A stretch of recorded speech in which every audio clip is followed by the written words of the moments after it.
I'm Barbara O'Neill. Today we're going to dive into the incredible benefits of exercise and how it can transform your health and vitality. Have you ever wondered if your current exercise routine is truly effective? Or perhaps you're looking for ways to improve your fitness without spending hours at the gym? Many of us, especially as we get older, underestimate the power of a structured exercise regimen.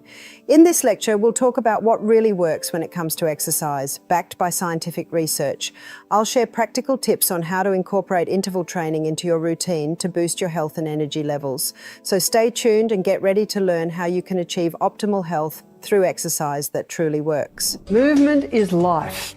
Strength comes by exercise. There is no other way. Stagnant pools breed disease and stagnant bodies breed disease. Exercise is vital.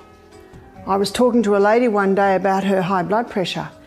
She said, I'm doing everything. I'm drinking my water. I'm eating the right food. I'm going to bed early. I said, are you exercising? She said, well, I'm busy all day long. Sorry, that doesn't do it. Many people are busy all day long. I used to think that because I'm busy all day long. Michael says, you can't hold me down. I love to do things. So I never actually exercised. And then one day I was in New Zealand giving a series of lectures, and I was staying with a lady who was twice my size, 10 years younger than me, and she says, Barbara, I do a 5K walk every morning. Would you like to join me? I said, sure, because at that point, this is 14 years ago, I still had a few kids at home and I had to get them up in the morning, get the breakfast on and the wash on. I said, I'd love to. 5K walk. After 3Ks, I couldn't keep up with her.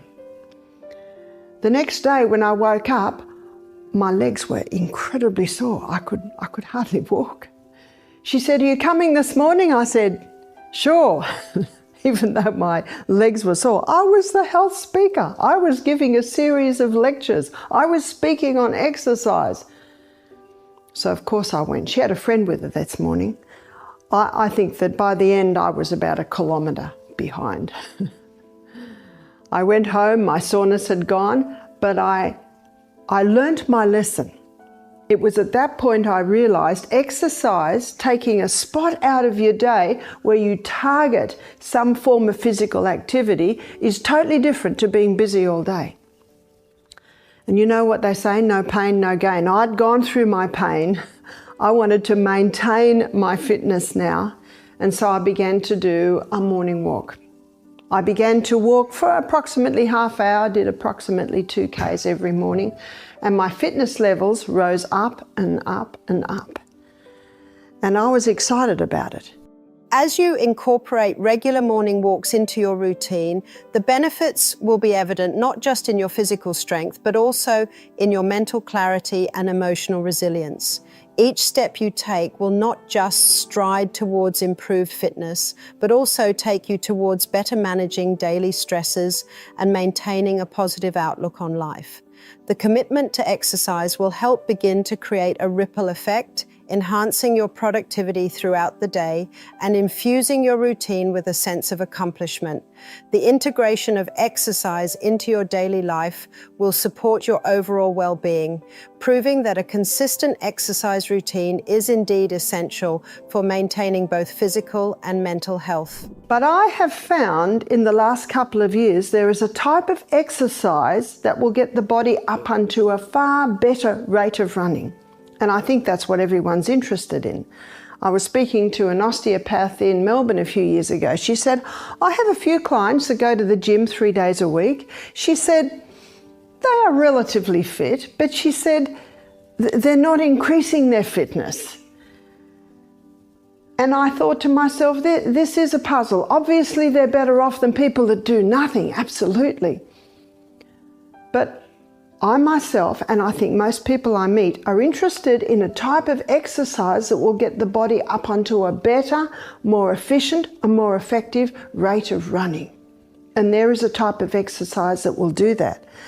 And most Olympian trainers, champions, are implementing this now. It's called interval training. Have you heard of interval training? Interval training, the very name of it indicates what it is. It's intervals of high intensity and intervals of recovery, done for a certain cycle.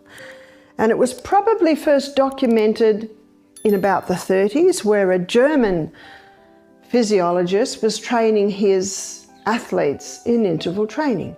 Bursts of high intensity, bursts of recovery. And he found when it came time for the event, his athletes had an edge. Every athlete that enters the race has the ability to win the race, but the one that wins is the one who just has that edge. And they found that this type of training gave them that edge. Then the war came, many things were lost. And the next time it was documented was probably the late 80s, early 90s, where a Japanese trainer named Tabata, he was training his figure skating girls in interval training. And this is what he did. He got them to do a high intensity of 20 seconds. And then he got them to do a recovery time of 60 seconds. And this was done for a cycle of 6. Doesn't take very long, does it? And he found the same thing, that his girls had an edge. His girls were breaking records. His girls were bringing home goals. They just had that edge, which defines gold from silver, from bronze for those who don't get a medal. And it was about 2 years ago I read a book called Body by Science by Dr. Doug McGuff. He's a cardiovascular doctor in America. And he heard of the interval training. And he began to implement in his own life a 30 seconds high intensity, a 90 seconds recovery. And he also did this for a cycle of 6. And he says in his book that he couldn't believe what it did for him. His brain was clearer. He was sparkier through the day. He was sleeping better at night. His digestion improved. His colon improved. He said it got to the point where he couldn't hold him down. He seemed to have so much energy. And he began to implement this with his cardiovascular patients. And he found the same thing. The results were amazing. But something else happened. He found that his patients on antidepressants were coming off their antidepressants. He found that his patients on high blood pressure, and of course this is what he did it for heart, it was coming back to normal. Cholesterol was coming back to normal. But something else happened. His diabetic patients were coming off their insulin. He scratched his head with this. He thought, wow, this is amazing. Research shows that this method can significantly enhance cardiovascular health, boost metabolism, and aid in weight management. Its flexibility makes it suitable for all fitness levels, from beginners to athletes, and it's becoming a key component in personalized fitness plans. As more benefits are uncovered, interval training is proving to be a powerful tool for overall health and performance. Let us now see what happens inside the body. How does exercise bring these changes into your body? So understanding what's happening inside the cell gives us an idea of why these results are happening with this interval training. Before I go there, let me define high intensity. High intensity is running for your life. Can't run. Cycling for your life. Can't cycle. Swimming for your life. It's going as hard and as fast as you can go. That's your high intensity. What's recovery? Well, if the person's not very fit, their recovery might be leaning against a post and going, whew. If the person's very fit, it might be just a little jog backwards and forwards. For a cyclist, high intensity is cycling up the hill. Recovery is just gliding down the hill. So that's your recovery time, done for a cycle.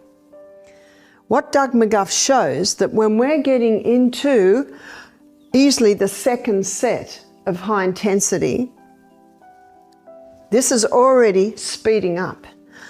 20 steps speeding up, 8 steps speeding up. Remember, I'll define that for you again. The glucose goes in under the action of insulin. It goes through a 20-step pathway. That 20-step pathway, called the glycolytic pathway, gives us 2 units of energy. Only 2 units of energy because it's an anaerobic pathway. That means it does not use oxygen. The end result of those 20 chemical reactions is a chemical form of glucose called pyruvate. Pyruvate gets fed into the 8-step pathway. The 8-step pathway is called the powerhouse. This is the Krebs cycle inside the mitochondria. That 8-step pathway is called the powerhouse because it delivers a whopping 36 units of energy. Wow. And we looked at the other day, it is oxygen that makes the difference. So this is your aerobic pathway. What I didn't tell you the other day is that this is a very fast pathway. This 20-step pathway is fast, but this 8-step pathway is slow. And on the normal running of things, this is how it works, and it works very well. But when someone starts to do high intensity, both pathways speed up, and we're not surprised. Your muscle's requirement for more glucose, more oxygen increases. It speeds up, and it speeds up to such a rate that more pyruvate is being made than can be fed into the powerhouse. You see, this one will always be slower than this one. And when it all speeds up, more pyruvate is being made than can be fed into the powerhouse. So what the body does is it stores the excess pyruvate as lactic acid. So the lactic acid stores up, specifically here, we're talking about the muscle cell. So the lactic acid stores on the side in the cell. And then the person goes through recovery time. Slowing down. In recovery time, the liver converts that lactic acid back to pyruvate and feeds it in the powerhouse. This is an amazing piece of information because do you know what it means? When you're in recovery time, your body is burning just as much fuel at just as fast a rate as if you were going for it. That's the good news. So the recovery time is not an excuse because you're not fit. It's actually essential. Because if you don't have that recovery time, what's happening to your lactic acid? It's building up in the cell. So what's happening to your 5K jogger? That lactic acid is building up in the cells and actually getting quite painful. And it's quite possible if when I started to do this 5K walk, I had little intervals of recovery time, I might not quite have had as much pain in my leg, though the pain I was experiencing was the broken muscles building up to stronger muscles because I'd started to work muscles to the point that I had not worked them before. This is a powerful piece of information, and I'm ever grateful to Doug McGuff for showing this. This research thus indicates that these recovery breaks aren't just for catching your breath, rather they're crucial for helping your muscles recover, reducing soreness, and improving your overall performance. Now that you understand how your body works and how exercise plays a vital role in keeping you active, I hope you'll be inspired to jump out of bed tomorrow morning and start your journey to a better and healthier life. So let's have a look. We're looking at Dr. Al Sear's book, Pace, Progressive Acceleration of Cardiopulmonary. Pulmonary is referring to the lungs. And he quotes a study in there called the Framingham study. It's a little town in America, and they have done a study on the inhabitants in this little town. And not everyone, I think they did it on about 30,000 people, and they did it over 25 years. It's a very well documented study, often quoted in many research papers. They found that by the age of 50, people had lost 40% lung capacity. Now that's alarming, isn't it? They found by the age of 80, they'd lost 60% lung capacity. Now this week we've been looking at oxygen, the most vital element needed for life. The most powerful way to oxygenate the body is move it, is exercise. The heart starts pumping harder, the lungs go a little bit deeper, taking in more oxygen. When you don't exercise, those lungs don't get that deep breath in that you will always get with exercise. It's an alarming result, isn't it? 40% lung capacity lost by the age of 50, but it is not necessarily so. If you implement this high-intensity exercise, your heart, your lungs will start moving. And not only are your muscles exercised, your heart is a muscle, it's absolutely exercised, but your lungs. And when you start breathing in deeply, you take in more oxygen, and what that does is that gives your body the opportunity to have enough oxygen so that every cell in your body is running down here. How are you going to feel? You're going to be jumping out of your skin with energy. You're going to feel very, very good. This explains why the colon starts working better, the stomach starts working better, the pancreas, the liver, the brain, the skin. Every part of the body starts working more effectively because of this. Because what I showed you here is happening in every single cell. It's getting more oxygen. The energy cycles are working more efficiently. Our eyes see because of energy. Our brain thinks because of that energy. Our ears hear because of that energy. Our liver, our pancreas, our spleen, our stomach, our colon, they're all running according to the environment they're given. You see why exercise is just so important. Doing this early in the morning gets the body up onto a better rate of running. So if you have lost 40% lung capacity, how would you know? Get breathless easy. You get breathless when you walk up the hill. When you do high intensity, everyone gets breathless, that's all right. You might be walking with your friend and notice they're not breathless and you are. Maybe they haven't lost 40% lung capacity like you have. If you have, there's good news, it can be revived. If a person has lost 40% lung capacity in a short matter of time, they can actually go back to 100% lung capacity simply by implementing this high intensity. That's why the high intensity is so important, because it is only that will get those lungs moving. Following the alarming statistics on lung capacity loss, it's essential to recognize that this decline is not irreversible. Engaging in high-intensity interval training has been shown to effectively counteract this issue by incorporating short bursts of intense exercise followed by periods of rest. You stimulate your respiratory system to work harder, thereby improving lung capacity and efficiency. So many people today that go to bed late, they eat late, and they get up in the morning, they don't feel very good because they ate so late, and they've only got the energy to take a few steps to the kitchen table. Glycogen stores are still all there. Fat stores are still faithfully there.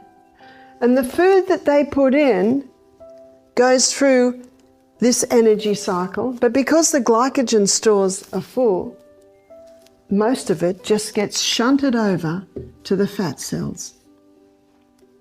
We are creatures of habit. Our cells are creatures of habit. And our cells have memory. And this is just what they do every day. Shunt, shunt. Dr. Doug McGuff found that his very obese patients had no energy. They're carrying around in their body the most amazing fuel depot, and yet they can't access it. They need shock therapy. Wake up. What's shock therapy? This is shock therapy. Try it. It wakes you up. It wakes every cell in the body up to start running more efficiently. And then that overweight person comes to Misty Mountain Health Retreat. That's shock therapy. No food for 2 days. Well, actually, we give you a lot of food, but it's all liquid, juices. We give them a steam bath every afternoon. That's hot little steam hut with all the steam, into the mountain pool, back into the steam bath. They do that 3 times. And most of our guests are very weary. Most of our guests are actually in bed by 8:30. And this is a real shock to the people that are going to bed at midnight, but they find they can do it. Because they're going to bed early, they're accessing those hormones that help to put them into a deep sleep. And they wake up early.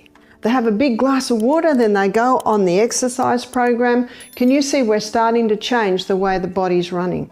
We're starting to rock it. We're starting to rock its very foundations. We're starting to change memory slots. And then when they start to eat, they eat breakfast like a king, lunch like a queen, and tea like a pauper. And then they get up in the morning and they start exercising. And when they exercise, quickly the glycogen stores are used up. Because our guests have a thin soup at night.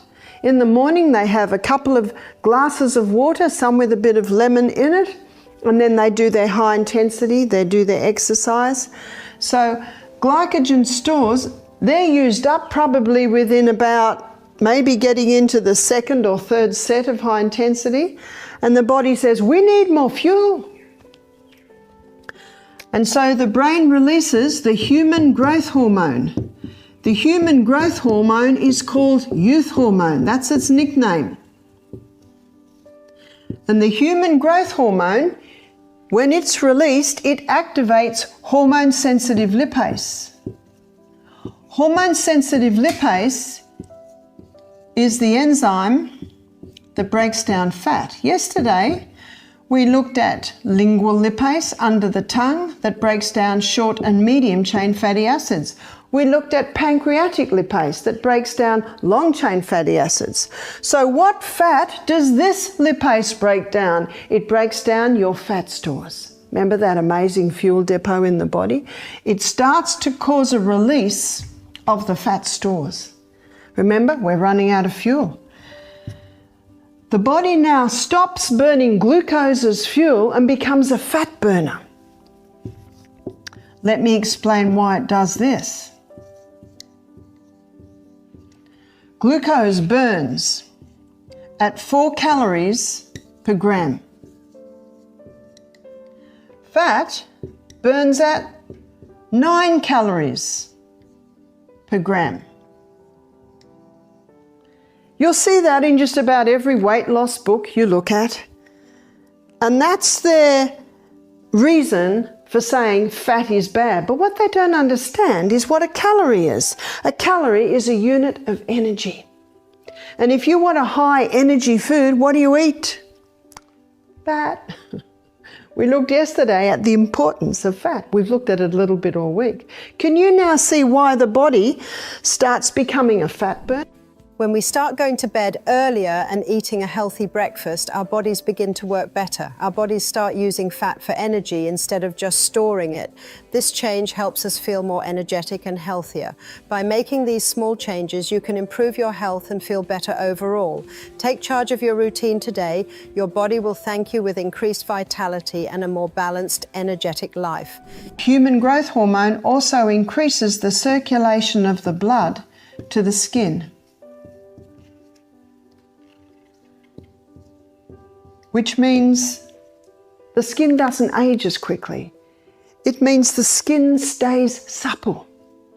It means that if a person is 150 kilos in weight and they implement this program and get down to 80 kilos, they haven't got any big lumps of fat hanging around, because as they implement this exercise, causing a release of the human growth hormone, the circulation of the blood to the skin increases, which nourishes the skin and allows it to be nice and elastic and bring it back in. Have you seen Jonathan Gabriel's book? Amazing pictures in there of this man who was, I think he was 183 kilos. And now he's 83 kilos, something like that. I could have a few kilos wrong there, but hey, when you're looking at 180 down to 80, we can bear that. And he's got a picture of him with no shirt on to his waist, and it looks like the body of a 20-year-old. You can actually count his abdominal muscles there. Wow, and he was 183 kilos, and there's a picture of him as that.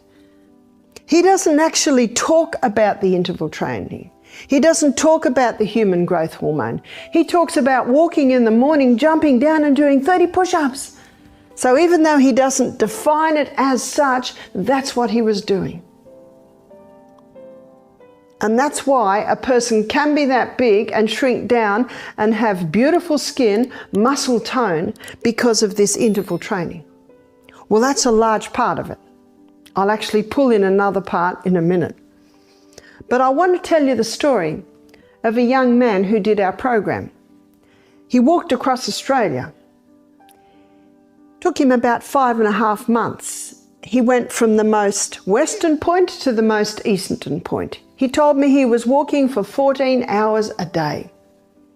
And he said that within 2 weeks he was eating 5 times the food that he normally ate.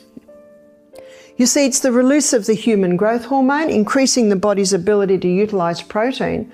But what he was doing was he was causing, right down at the cellular level in his furnace, he was laying a bed of hot coals. And when you lay a bed of hot coals, you can put the logs in. What are the logs? A nice substantial breakfast. That's like lighting a fire with a few little bit of sticks, and you get a few flames come, and then you put the huge log in. What's going to happen to the fire? And how many people do that? They get up in the morning, few steps over to the table. Those few steps lit a tiny little fire. And then they sit down and put the big logs in, and what does that do to the fire? That's like the people carrying around this huge fuel supply in their body, but they've got no energy. It's like they're starving in the land of plenty. And with these people, the body's in the habit of just shunt. And what's happening to 63% of Australians today? They're getting bigger and bigger. So they go on the no-fat diet. Does it make any difference? Not really. Because as I've showed you this morning, fat's not the problem. The wrong guy has been shot. You can get fats that are harmful. They're your altered fats. They're your fried foods. They're your margarines, all altered fats. Fat as it comes from the hand of the Creator. Very safe fat.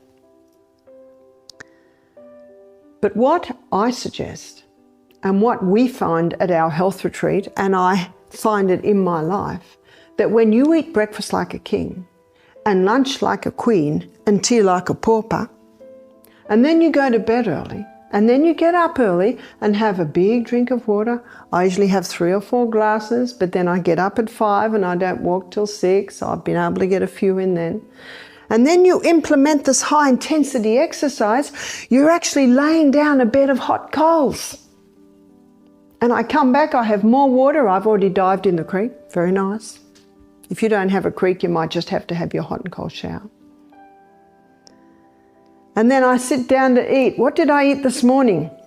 I had mango and pawpaw and kiwi fruit with chia seeds and almonds and Brazils. Big bowl. Big logs went in. And then I had some sourdough spelt toast with olive oil, cayenne pepper, avocado, and savoury red lentils on top. More logs went in. I've laid a bed of hot coals and I can put the logs in. It's as simple as this. If you want to eat, you got to work for it. Regular exercise doesn't just boost blood flow to your skin, it also helps your skin stay firm and elastic by increasing collagen production. This means that as you work out and your HGH levels rise, your skin can look younger and more vibrant. Pairing these workouts with a healthy diet rich in vitamins and minerals enhances these effects. By sticking to this routine, you're not only helping your skin, but also improving your overall health. Remember, taking care of your body through exercise and good nutrition is a rewarding journey that brings visible and lasting benefits. People don't Most people don't make enough preparation for the latter years of their life. And I'm not talking about the house is paid off, the cars are paid off. No. I'm talking about this. Most people don't make the preparation so that the latter years of their life are going to be comfortable, meaning the body's working. When Colin Campbell, who wrote China Study, when he started to see the dangers of sugar, the dangers of the high carb diet, the dangers of the meat eating, the dairy, he decided to stop it at about the age of 45. And his friend said, "You're taking all the fun out of life." He said, "Fun?" He said, "I'll talk to you about fun. I'm 70 now. I'm climbing mountains with my grandchildren." He said, "But the majority of my friends," he said, "about a third of them have already died, and the other ones are walking around overweight and they're taking so many tablets that they rattle when they walk." He said, "I'll tell you what fun is." And I can identify with that. I agree with that. I want my daughter Jessica to come out one morning. Maybe I'm 99 like my grandmother was. I haven't come in for breakfast, and I'm sure I'll be gardening every morning. I'm lying on the path. She comes a little bit closer. I'm dead. How nice. What a nice way to die. Maybe I've got a gardenia in my hand. You know, that's what it should be like. It should be like my mate Heck. He was, I think, 92. He decided to just sit on the lounge after lunch. He was going to mow the lawn a bit later and have a nap. After half an hour, his wife was surprised he hadn't woken, and she shook him and he was dead. Do you know, we've all got to die. Not in every single case, but in many cases, the way we live our life determines the way we die. So this makes this information so important. Dr. Doug McGuff was asked the question, what is the most important, diet or exercise? His answer surprised me. I agree with him, but surprised me that an exercise physiologist would say this. He said, 80% would be diet. 80% is diet. You cannot exercise your way out of a bad diet. And how many gyms are full of people every evening madly trying to work out or work off the bad food they ate that day. In light of this, it's crucial to recognize that diet and exercise are intertwined in maintaining long-term health and vitality. A balanced diet acts as the foundation, ensuring that the body receives the necessary nutrients to function optimally. Without proper nutrition, no amount of exercise can compensate for the damage caused by poor eating habits. This is why adopting a sustainable, healthy eating plan should be a priority over solely focusing on gym workouts. By making conscientious choices today, we set ourselves up for a future where we can enjoy life fully, free from the constraints of preventable health issues. Embrace this knowledge as a step towards a more vibrant, active future. Doug McGuff does a fascinating study on the history of all this and shows that the interval training is naturally done in nature, it's naturally done in children, and by the way, have you noticed how children run? They run on their toes. No child ever runs on their heel. And if you go barefoot and run across the paddock, you will automatically run on your toes. You see, our toes were designed to take our weight. There's all these muscles and bones and ligaments in there perfectly designed to take our weight when we're running, not on the heel. There's a book called Born to Run by Christopher McDougall, and it's a fascinating book. It was only written in 2011, and the reason he wrote the book, Born to Run, is because he was commonly getting hamstring problems and lower back problems. And he wanted to find out why. So he went all over the world interviewing athletes, and he discovered some athletes who run barefoot. And he was fascinated with this. They never have back problems. They never have Achilles tendon, hamstring problems. Bibi Bikila is one of them. I think it was 1960 and 1964 were the two Olympic Games, an African, Bibi Bikila, where he took home gold, barefoot runner. Did the whole thing in barefoot. So this author in Born to Run, he pursues all of this and he discovers that the foot was designed in such a way that we should never run with the heel. When we run with the heel, that's what causes the hamstring and the lower back problems. That's what he was getting. And he found these people that live in the Mexican hills, in the canyons, that just love running. They just run all day long. And they run barefoot most of the time. But if they're getting to where it's really sharp rocks, they just cut out a bit of tire and then lace it onto the bottom of their foot. So even then it's a very thin sole. And the culmination of the book is this mighty race where he gets athletes from all over the world to run against these guys that are running through the hills. And Nike, of course, come into it. Some of the top brand name shoes come into it. And they give these mountain people some joggers. And after about a kilometre, they sit down, pull them off, throw them away and go back to their barefoot running. Ever since I read that book, I've started to only buy very thin-soled shoes. You can even buy barefoot runners in the sports shop now, and their shoes are like this.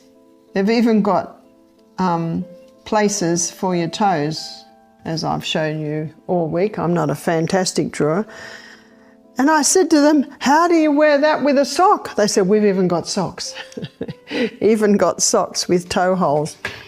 And somehow they still manage to charge a lot of money for that. But I just buy very thin sole today. I go into the shop, if I want to buy some joggers, I press them up against themselves like that. When I started to do my morning exercise, doing my high intensity runs in these little thin-soled shoes, oh, my legs hurt. Because I realised I was starting to use different muscles compared to what I was using in my nice big, I call them lounge chair joggers. You know, they're all cushioned. Oh, instant comfort. But it encourages you to heel strike because of all the padding done at the back. So I kept my exercise up in my thin soles because I recognised that my legs and all my muscles had to get used to using different muscles. Now I just love these thin-soled shoes because you just bounce along because you've got hardly any weight on your feet and you automatically go to your toe striking. And remember, the whole foot was designed for a toe strike. Just watch what children do. Children breathe properly, they run properly. It's before they're changed by the common view of this is what you should do. As we embrace the principles of barefoot running, we align ourselves with an age-old practice that our ancestors naturally followed. This alignment not only reduces injuries, but also enhances overall performance by strengthening the foot and leg muscles. Furthermore, transitioning to minimalist shoes can revitalize our running form, making each stride more efficient and less taxing. It's encouraging to realize that by returning to these fundamental practices, we not only improve our fitness, but also reconnect with our innate abilities, paving the way for a healthier, more dynamic lifestyle. I've got a young friend at the moment who's having a very challenging time with a marriage breakup, and he said to me, I go to the personal trainer. He said, I go 4 times a week, and this personal trainer just gets me working. Incredibly high intensity. He said, I leave there physically exhausted. He said, he gets me to do things I don't think I can do. He gets me to do leg presses. And just when I think I can't go on, he looks at me and he says, 20 more. He says, you think you can't do it, but he said, I push through it. He said, I walk out of there just totally exhausted, but he said, mentally revived. Why mentally revived? Because of the oxygen that's going into those brain cells. You will find with just about every author who talks on any form of mental illness, there's one common denominator that all agree with, and that is exercise. The effect of exercise on the brain, it vitalizes it. It vitalizes it, invigorates and electrifies it because of the amount of oxygen that's getting into that brain, allowing the cells to run down into this aerobic part of the brain, giving that much energy to the brain.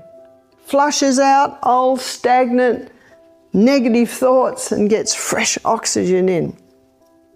This explains why Dr. Neil Nedley, when he's speaking on depression, we've got his book, it's called Depression: A Way Out.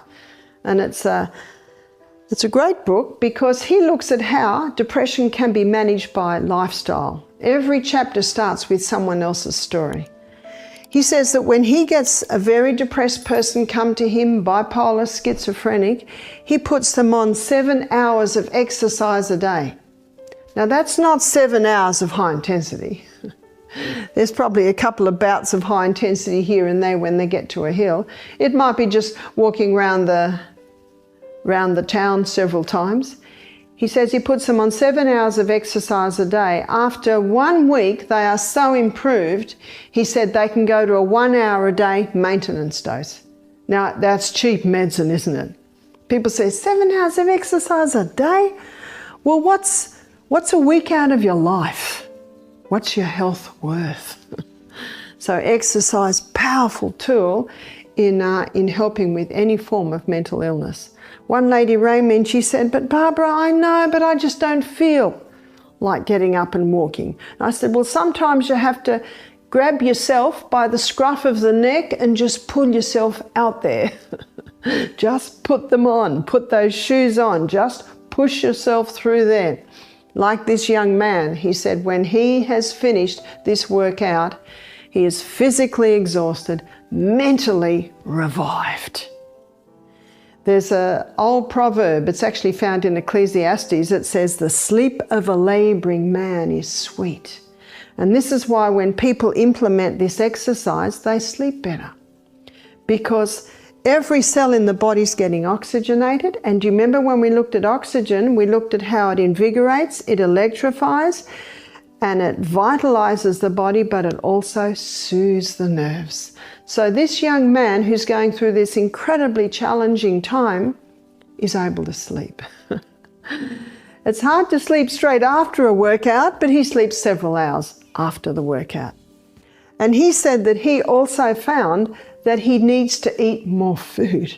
Because remember what he's laying in here? He's laying in here a bed of hot coals. And the logs can go in. And when you got a bed of hot coals in your fire, no matter how many logs you put in there, it just burns brighter and brighter and brighter. We had a young man came into our program and he was about 35. He said 3 years ago, I broke my leg, the tibia and the fibula. He said, I was in hospital, ended up being there for 3 months because he said I had to have a plate there, pin and plate. He said it didn't quite take, so they had to do it again. He said they had me in traction. I said, whoa. He said, when I left that hospital, I was the fittest I had ever been. I said, excuse me? You're in a hospital bed for 3 months and you left there fit? He said, yeah, I got my mates to come in. They set up this gym equipment all around my bed and he said, every hour I'm working out. So no excuse. You're in a hospital bed, still no excuse.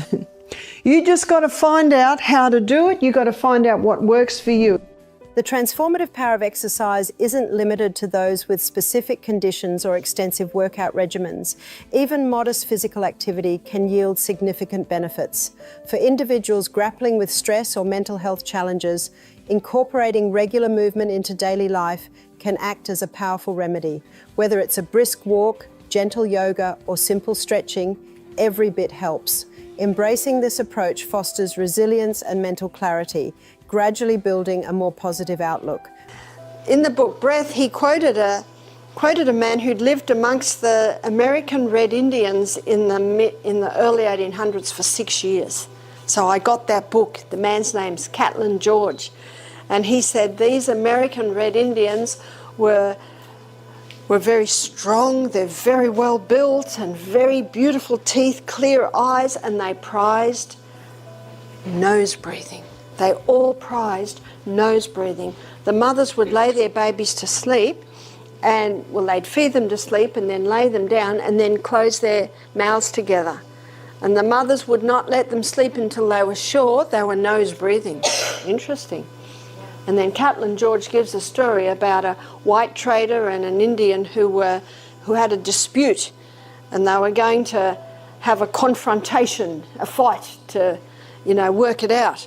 Anyway, thankfully that they worked it out without having to have the fight. And Catlin George went to the Indian later and said, "Weren't you worried? That white trader's twice the size of you." He said, "No, I would have won. He was a mouth breather."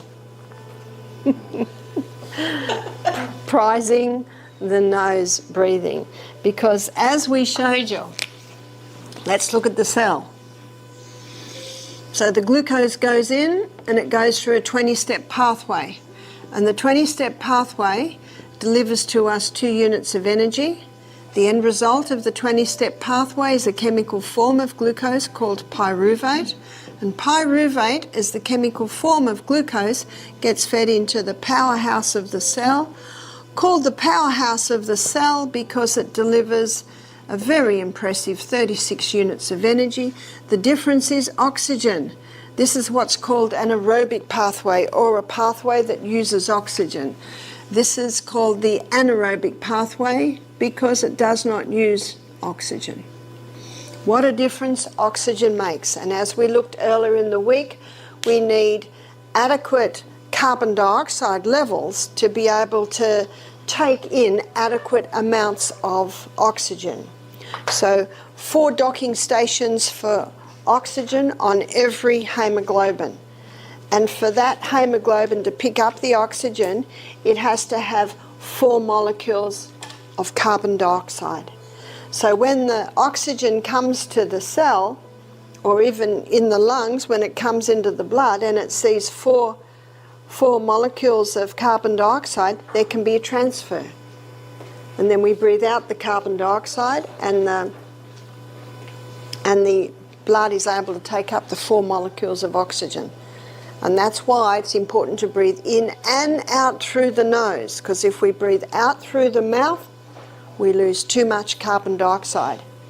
How in the cell, particularly the muscle cell, there are little molecules of glucose, and they're called glycogen. Remember, the glucose goes in, and first of all it goes to the cell. The second place that it's sent is to be stored as glycogen, your quick release glucose stores. That's why you had the energy to exercise this morning. Number 3, if we've got any excess after that, it is stored as fat.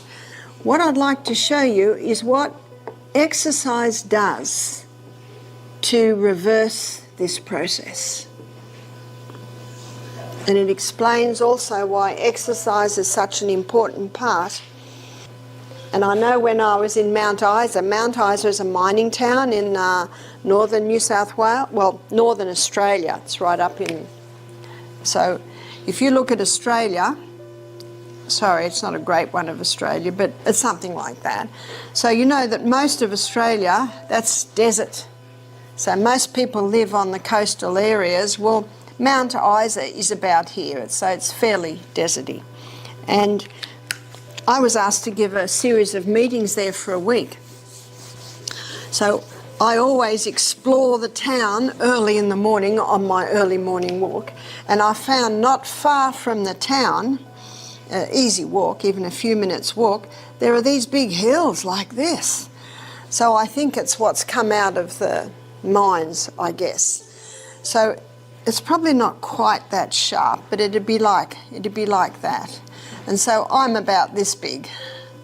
So what I found is I'd walk up to about here, and that was certainly 30 seconds. And I wasn't doing any running, I was just walking. Well, you're almost climbing. So when I got halfway up, then I would just do stretches, do the arms, 7 down, 7 up, 7 back. So I would do other things like that. And I would do a half-hour walk. There were hills, did a couple of hills. Where I used to always have cold feet, always getting cold feet. After I did this, no more cold feet. In fact, a whole lot of things happened that surprised me. And I'd get back into the house and I've got the scarf off, the hat off. Wow, this house is too warm. And everyone in the house is. And we had a guy staying at the Times. His name's Dr. Jonathan Gibbs. And he's got 3 PhDs, real smart cookie of a guy. After 2 years, his teachers couldn't answer his questions. And one of his PhDs was the effect of exercise on the cell. And he said, I can tell you exactly what's happening. He said, a network of capillaries is being opened in the body that equals distance around planet Earth. That's incredible, isn't it? That's why I no longer got cold feet. They're the capillaries, they're your eyes, your brain, your ears, so your eyesight, your hearing, your brain function. You see, age has got nothing to do with it. Muscle knows no age. So I had no sore muscles the next day. Can you see that even though I hadn't done much for 3 weeks, I hadn't lost that much fitness because of what I'm doing every other day? When you're running for your life or climbing or cycling or really going on the rebounder, the 20-step pathway speeds up and the 8-step pathway speeds up. Well, that's no surprise. But because this pathway is so much faster, when it speeds up, more pyruvate's getting made than can be fed into the powerhouse. And so what the body does is it stores it. It stores the excess as lactic acid. You've heard of lactic acid. When you're in recovery time, that lactic acid is converted back to pyruvate and fed into the powerhouse. So when you're in recovery time, you're burning just as much fuel as when you're running for your life. And you're mopping up the lactic acid. And that's why it's such an effective and powerful form of exercise. Boys grow a lot later than girls. But when we stop growing, the human growth hormone goes into retirement, unless you need it. When you've run out of glycogen stores, the body activates the human growth hormone, which causes a release of hormone-sensitive lipase. And hormone-sensitive lipase is an enzyme that releases fat stores. This week we've looked at sublingual lipase. Remember, under the tongue it breaks down your saturated fats. We looked at pancreatic lipase that breaks down your polyunsaturated fats. So what fat does this lipase break down? Breaks down your fat stores. Because remember, that's what fat is, it's stored fuel. This is your kitchen cupboards, they're your basement stores. So when we need fuel, the body releases the human growth hormone, which activates hormone-sensitive lipase. Basically, it's the key that unlocks the door into the basement stores. The body now stops burning glucose as fuel and becomes a fat burner. Yesterday we looked at the fact that glucose burns at 4 calories per gram, whereas fat, it burns at 9 calories per gram. And this is written in every weight loss book as the reason to stop eating fat. You can see now why the body becomes a fat burner, because it's going to give more than twice the units of energies. And when you're running for your life, the body says, wow, we need more fuel. The human growth hormone increases the body's ability to utilise protein. We've looked at the importance of protein this week, the importance of eating sufficient protein, the importance of not drinking with your meals, so you're not watering down the enzymes that break down the protein. Now we're looking at another aspect, and that is implementing the high-intensity interval training. I mentioned my sister-in-law, Abigail O'Neill, who's a top model now.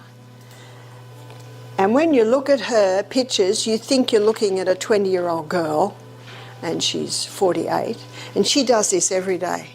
So she's getting the human growth hormone, but she's getting it the way God planned for us to get it. Remember what I said earlier, everything we need's in here. It's in here. Everything we need, God has supplied in our body. We just need to know how to access it, which is what I'm doing for you now, is allowing you to access that. But probably one of the exercises, well, it's actually the only exercise that affects every single cell in the body, is rebounding. And I read a book by Albert Carter, and this book was written in about the 80s. I picked it up because I'm an avid reader at Eden Valley when I was waiting for someone, and I couldn't put this book down. Albert Carter was a champion trampolinist, and then he married, and he noticed that his children were particularly strong, because he and his wife and children had a travelling trampoline show where they do all this trampolining. His little girl was 4 and can do one-arm push-ups. There's a photo of him in the book holding her ankles, and she's doing a one-arm push-up. And his little boy, he was only a little guy, and he'd get picked on at school, and he'd challenge everyone to push-ups. He could do 1,000 push-ups, 7 years of age. And when you look at the pictures of Albert Carter, he's like this, and you could count the muscles in his abs. And he wanted to know why. Don't you love it when someone wants to know why? Why did this form of exercise produce such strength? And in the 1980s, early 90s, there wasn't a lot of research about it, but he found it at NASA. You see, when the astronauts go to outer space, there's no gravity. And when they came back from outer space, and they're late 30s, 40s, maybe early 50s, very fit, they'd lost sometimes 25% bone strength and muscle strength. So they looked for a form of exercise that would prevent that loss, well, as much, and restore it. And there was only one type of exercise that would do that, and that was the trampolining. So, of course, in the 90s, they put together the little rebounder, which does the same as the trampoline, but it makes it accessible. You can have it in your house. And what Albert Carter wanted to know was why. Why was it such a powerful form of exercise? The reason why it was such a powerful form of exercise is it triggers 3 forces. One force is it's defying gravity, and we're not surprised at that. That's exactly what rebounding does. It defies gravity. Because that's what you're doing. You're constantly leaping against gravity. And that's how strength comes, defying gravity. He also defined another force that's happening there, and that's acceleration. Because when you're leaping off the mat, you are accelerating. And then when you get to the tip of your bounce, then you're experiencing deceleration. And he found a quote from Einstein that states that these 3 forces have the same effect on the body, and they affect every single cell, even the cell at the tip of your ear. There is no cell in the body that is not affected by rebounding. And you can do all sorts of things on the rebounder. So we've got a rebounder here, and I'm going to demonstrate a couple of things you can do, and I'll just take my shoes off to demonstrate. Because one would say, well, you know that you certainly are doing your, and by the way, this is the health bounce. So anyone can do that, the health bounce. And some say, well, I can't because I don't have good balance. Do you know how you get the balance? Rebounding. Because your balance is set by the fine mechanisms inside your ear and the bottom of your feet. If you think you're going to fall off, you can get a bar, a bar, and hold on to the bar.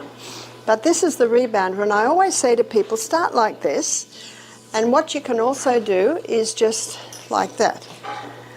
Just the bits like that. And as you get better at it, of course, you can go further and further and further, and you can twist. So twisting your spine is great for the spine. And what about your biceps and your triceps? This is biceps with the palm down, and triceps is the palm up. So there's a lot of, and you can tell, and you can see by what I've told you that I'm relatively fit. I wouldn't say I was ultra fit, but I'm starting to get a little breathless. And you can also do your eyes. So how you strengthen your eyes is, say, if I'm doing it here, you see there's the doorway. What I do is I focus on the door frame, and then the tree outside will jump. And I do that for 10 jumps, and then I focus on the tree, and then the door frame jumps. So can you see what I'm doing? I'm doing long and short range on your eyes. And when you do the long and short range on your eyes, you're strengthening short range muscles, and you're strengthening long range muscles. Remember, progress doesn't require perfection. Every step taken in the right direction contributes to a healthier, more balanced life. So find what resonates with you and take that first step. Your future self will thank you. Thank you for joining me as we explored the remarkable benefits of exercise. From enhancing cardiovascular health to boosting mental well-being, it's clear that integrating physical activity into your daily life can profoundly transform your overall health. Whether you're tackling high-intensity interval training or simply incorporating more movement into your routine, each effort contributes to a more vibrant, energetic, and balanced life. Remember, the journey to better health doesn't require perfection. Consistency and dedication are key. Embrace these practices with enthusiasm and let your commitment to exercise pave the way to a healthier, more fulfilling life. If you have any questions or need further guidance, feel free to reach out. Wishing you continued success on your path to optimal health and vitality.